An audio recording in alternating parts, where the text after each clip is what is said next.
pada saat si pria ini membuka buntalan kainnya yang berisi kain-kain tersebut, ternyata ular yang rencananya mau masuk ke dia itu, ular tersebut secara tiba-tiba mulutnya terkunci dan pada saat dilihat ular tersebut telah mati.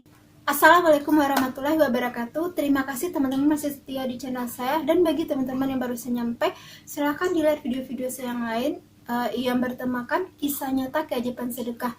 Banyak persoalan masalah terselesaikan dengan sedekah. Banyak banget, lebih dari 100 video yang menceritakan bagaimana banyak persoalan yang tak terduga akhirnya selesai dengan sedekah ekstrim, sedekah yang terus menerus. Jadi benar-benar sedekah menjadi penyelamat mereka di sini. Bagaimana bisa memperoleh keturunan, peroleh jodoh, membayar hutang, bisnis lancar, beli rumah, pokoknya segala macam, semuanya terselesaikan dengan sedekah. Di akhir video ini bakalan ada linknya keajaiban sedekah. Jadi tonton video ini sampai habis itu tonton video yang lain ya. Kisah yang akan saya sampaikan kali ini masih bersumber dari buku yang sangat bagus sekali yang berjudul Dikejar Rezeki dari Sedekah karya Farul Muiz. Jadi kisah ini menceritakan bagaimana panjang umur dengan sedekah roti. Jadi apa hubungannya panjang umur dengan sedekah roti? Panjang umur, kalau kita bicara panjang umur berarti itu adalah, kalau pendek umur berarti matinya cepat, kalau panjang umur berarti matinya lama. Jadi panjang umur ini berhubungan dengan kematian. Jadi bagaimana orang yang akan saya ceritakan ini kisahnya itu dengan sedekah roti akhirnya dia tidak jadi mati gitu loh, tidak jadi meninggal pada saat itu. Bagaimana kisahnya? Maka tonton video ini sampai habis ya. Pada suatu hari, kisah ini terjadi pada zaman Nabi Isa ya. Pada suatu hari Nabi Isa lagi duduk-duduk dengan para sahabat, yaitu para sahabat Nabi Isa.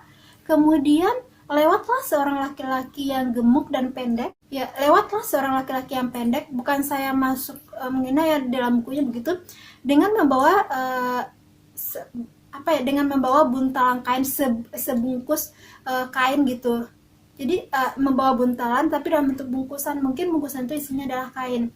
Terus tak lama kemudian malaikat Jibril membisikkan sesuatu kepada Nabi Isa, dan kemudian Nabi Isa berkata kepada teman-teman yang lain seperti ini, hadirilah kematian pria tersebut pada waktu zuhur.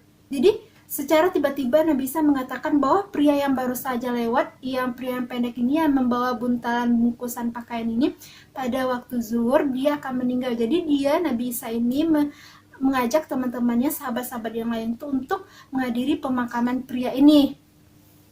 Kemudian pada saat mendekati waktu zuhur, masuklah waktu zuhur ya, Nabi Isa ini menemuilah si pria tadi, pria pendek ini, ke tempat pencucian pakaian. Jadi rencana si pria pendek ini membawa buntalan kain ini adalah untuk mencuci pakaiannya di sungai. Jadi Nabi Isa karena udah dibilang sama malaikat Jibril nih waktu kematiannya zuhur, jadi udah waktunya dong. Jadi Nabi Isa mengampiri pria laki-laki ini di sungai di tempat dia mencuci pakaian. Tapi alangkah terkejutnya Nabi Isa pada saat dia melihat si pria ini masih tetap bernapas, masih tetap mencuci pakaian, tidak ada luka sama sekali, dia tidak ada kelihatan sakit, apalagi kelihatan sakit pada saat sakaratul maut.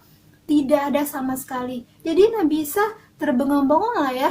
Ini dia udah mengatakan kepada para sahabat yang lain bahwa mereka semua akan menghadiri pemakaman pria ini. Tapi setelah Nabi Isa menyamperin si pria yang mau dimakamkan waktu zuhur ini, ternyata si pria ini tidak meninggal. Kalau pria ini tidak meninggal, jadi apa yang akan dimakamkan? Terus Nabi Isa juga merasa tidak enak atau gimana? Masa dia telah mengatakan orang meninggal tidak jadi meninggal?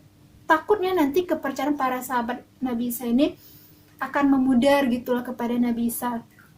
Kemudian melihat kebingungan Nabi Isa tersebut, muncullah secara tiba-tiba malaikat Jibril, dan pada saat Nabi Isa melihat malaikat Jibril, dia tidak menunggu waktu lama, tidak membuang-buang waktu, langsung bertanya, hai Jibril, engkau berkata tadi bahwa pria ini akan meninggal, tetapi kenyataannya tidak. Saya telah mengatakan kepada sahabat, apakah engkau bermaksud membohongi saya?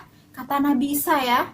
Kemudian kemudian malaikat Jibril menjawab, itu kataku. Jadi rencananya emang pertama Allah memberitahu kepada Jibril bahwa laki-laki itu akan meninggal, dan malaikat Jibril memberitahu kepada Nabi Isa. Jadi pada saat diberondong oleh pertanyaan tersebut, malaikat Jibril dia menjawab, memang benar itu kataku bahwa pria itu akan meninggal pada waktu zuhur. Tetapi pada saat pria tersebut telah melewati kalian, ternyata dia menyedekahkan 3 buah roti, dan atas kehendak Allah 3 buah roti yang disedekahkan oleh si pria ini menolak bala, jadi memanjangkan umurnya. Sedekah yang dikeluarkan oleh si pria ini dapat menolak bala dengan cara memanjangkan umurnya.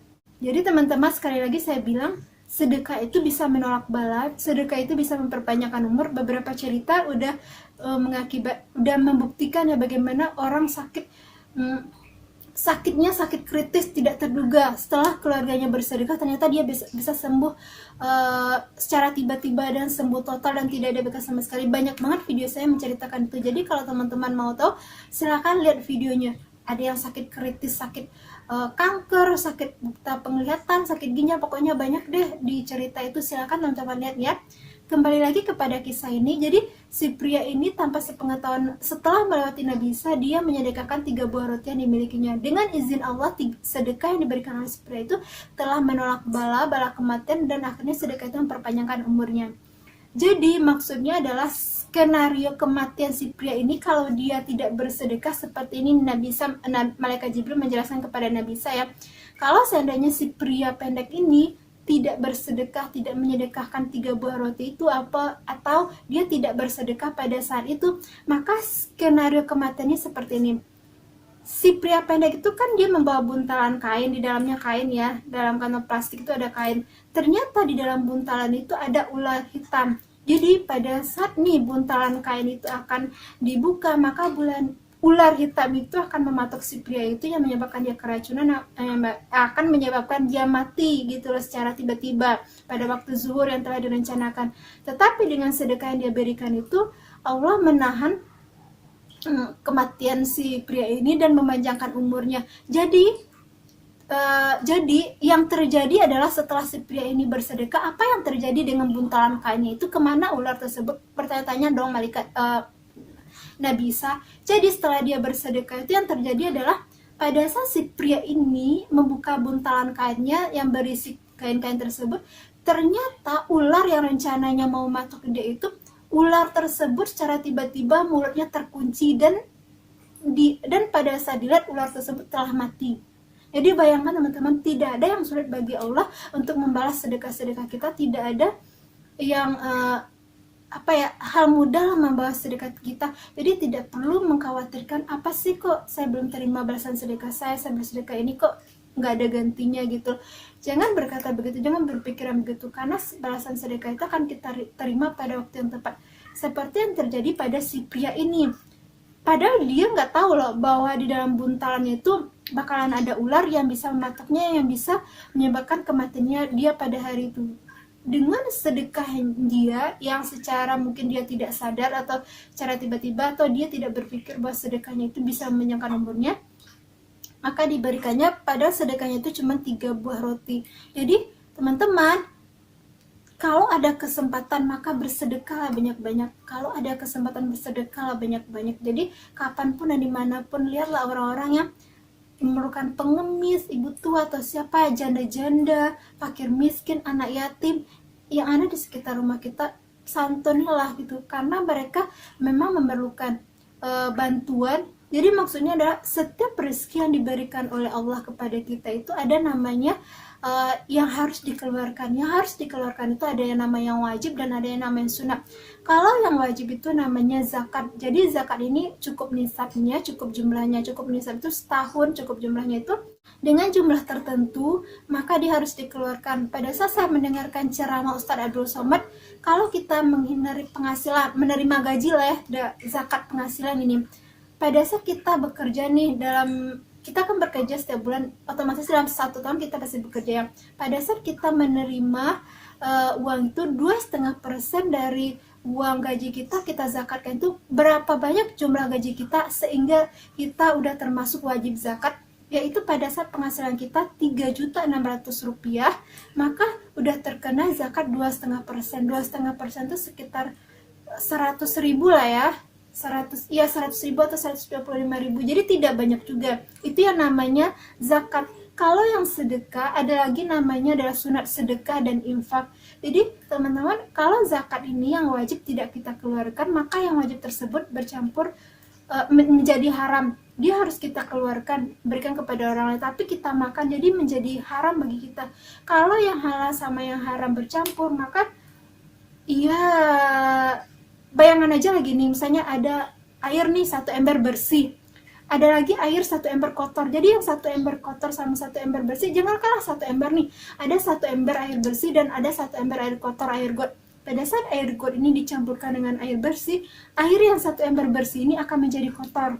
Maka begitu juga dengan harta. Kalau harta haram bercampur menjadi harta halal, dengan harta halal, yang halal ini akan menjadi kotor gitu loh. Perbandingan seperti air di ember, 1 ember bersih dan 1 gayung kotor, air yang kita ambil dari got kita campuran, otomatis 1 ember ini akan menjadi kotor gitu loh. Jadi jangan menyepelekan hal yang wajib.